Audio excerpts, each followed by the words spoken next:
রাধে রাধে বন্ধুরা, রাধারানীর পরিবারে তোমাদের সকলকে স্বাগত। আজকে আবার সিমের দুটো রেসিপি নিয়ে চলে এলাম। আশা করি এই সিমের দুটো রেসিপি তোমাদের ভালো লাগবে। আজকে তোমাদের সাথে আমি শেয়ার করব সিম বাটা এবং সিম চচ্চড়ি। এই রেসিপি দুটি সম্পূর্ণ নিরামিষভাবে আমি তৈরি করছি। তার জন্য প্রথমে সিম নিয়ে নিয়েছি, সেটাকে ভালো করে কেটে ধুয়ে পরিষ্কার করে এরকম ঝিরিঝিরি করে কেটে নিয়েছি। এবার সিম রান্না করার জন্য যে মশলাটা লাগবে সেটা প্রথমে তৈরি করে নেব। তার জন্য একটা মিক্সার বাটির মধ্যে নিয়ে নিলাম হাফ চামচ সাদা সর্ষে, আর দিলাম হাফ চামচ পোস্ত। এবারে দিয়ে দিলাম 2 চামচ নারকেল কোড়া, আর দিয়ে দিলাম সামান্য একটুখানি আদা কুচি। এবার দিব 2 কাঁচা লঙ্কা। এবার ঝালটা যে যতটা পছন্দ করে সে সেরকম ঝালটা দিয়ে নেবে। এবার সামান্য পরিমাণে জল দিয়ে ভালো করে একটা মশলাটাকে মিহি পেস্ট তৈরি করে নেব। দেখো মশলাটা আমার রেডি। এখন এই রেসিপিটি শুরু করে দেব। তার জন্য প্রথমে কড়া বসিয়ে দিলাম। কড়া গরম হয়ে গেলে দিয়ে দেব সাদা তেল। তেলটা গরম হয়ে গেলে এবারে আমি দিয়ে দেব একটা তেজপাতা ফোড়ন, আর দিয়ে দেবো একটুখানি কালো জিরে ফোড়ন। ফোড়নটা ভাজা হয়ে গেলে কেটে রাখা সিমটা দিয়ে একটু নেড়ে চেড়ে ভালোভাবে ভেজে নেব।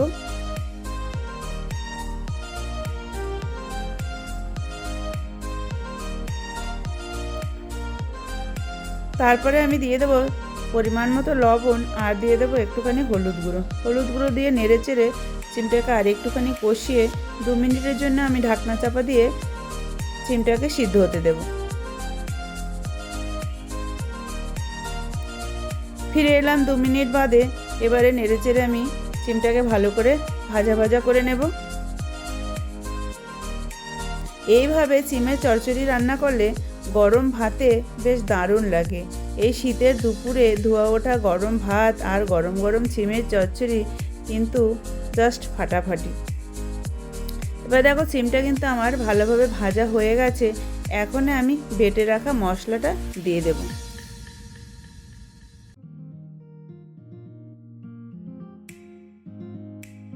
বেটে রাখা মশলাটা দিয়ে বেশ ভালোভাবে নাড়াচাড়া করে কষিয়ে নেব। একদম কষিয়ে শুকনো করে নিতে হবে। চচ্চড়ি একদম শুকনো শুকনো হবে। এখন দিয়ে দিলাম 2 কেটে রাখা কাঁচা লঙ্কা, আর দিয়ে দিলাম বেশ খানিকটা ধনেপাতা কুচি। আবার ভালোভাবে নেড়েচেড়ে একটু ভাজা ভাজা করে নেব। দেখো সিম চচ্চড়ি কিন্তু আমার মোটামুটি হয়ে এসছে। এখন আমি দিয়ে দিলাম স্বাদ মতো চিনি, আর দিয়ে দিলাম সামান্য একটু ঘি। এবার সমস্ত উপকরণ আবার ভালোভাবে নেড়েচেড়ে সিম চচ্চড়ি কিন্তু আমার রেডি। এবারে আমি নামিয়ে গরম ভাতে পরিবেশন করে দেব।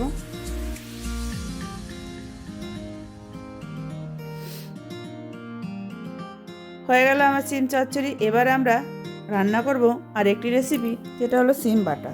তাহলে চলো সিম বাটাটা শুরু করে দিই। প্রথমেই কিছুটা সিম ভালো করে এরকম কেটে ধুয়ে পরিষ্কার করে নিয়েছি। এবারে এই সিমটাকে একটুখানি হালকা গরম জলে ভাপিয়ে নেব। আগে থাকতে কড়াতে জল বসিয়ে দিয়েছি, জলটা ফুটে উঠেছে। এবারে সিমটা দিয়ে জাস্ট একটুখানি ভাপিয়ে নেব। সিদ্ধ করব না, শুধু ভাপিয়ে নেব। দেখো সিমটা আমার ভাপানো হয়ে গেছে। এবার সিমটাকে জল থেকে ছেঁকে নেব। ছেঁকে 5 মিনিট ঠান্ডা করে নেব। ততক্ষণে কড়া বসিয়ে দিলাম। কড়াতে 2 শুকনো লঙ্কা আর একটুখানি কালো জিরে টেলে নেব শুকনো গোলায়। তোমরা এখানে যারা পেঁয়াজ রসুন খাও তারা কিন্তু রসুন ইউজ করতে পারো। রসুন দিলে কিন্তু আরও অন্যরকম স্বাদ আসবে। যেহেতু আমি এটা একদম নিরামিষ তৈরি করছি, আমি কিন্তু রসুন দিলাম না।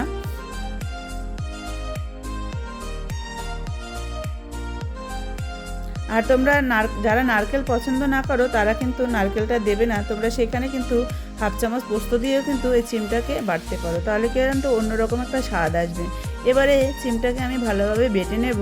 তার জন্য মিক্সার বাটির মধ্যে আমি দিয়ে দিলাম সিমগুলো। তারপরে ভেজে রাখা কালো জিরে আর শুকনো লঙ্কা সেটাকেও ঢেলে দিলাম। এখনই দিয়ে দেব বেশ খানিকটা ধনেপাতা, আর দেব স্বাদ মতো লবণ। এবারে দিয়ে দিলাম 1 চামচ নারকেল কোড়া। এবার সমস্ত উপকরণ ভালোভাবে মিক্সিতে পেস্ট করে নেব। সুন্দর একটা মিহি পেস্ট তৈরি করে নিলাম। দেখো এরকম। এখন কড়া বসিয়ে দিলাম। কড়া গরম হয়ে গেলে দিয়ে দিলাম সরষের তেল। তেলটা গরম হয়ে গেলে একটা শুকনো লঙ্কা ফোড়ন দিয়ে তারপরে এই বেটে রাখা সিমটাকে দিয়ে ভালো করে ভেজে নেব।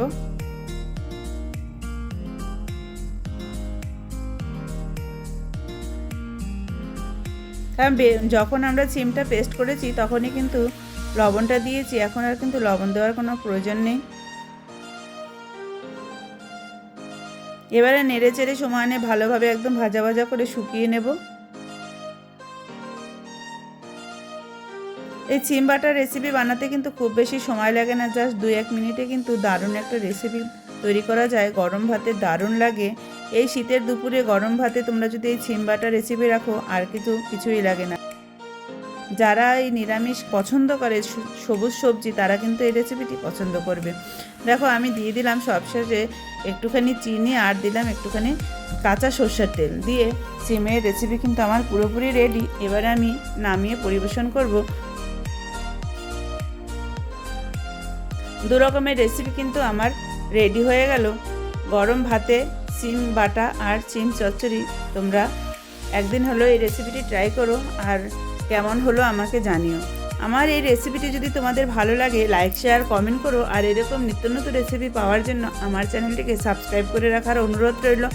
আজ তাহলে আসি বন্ধুরা, দেখা হবে আবার আরেকটি রেসিপি নিয়ে। রাধে রাধে।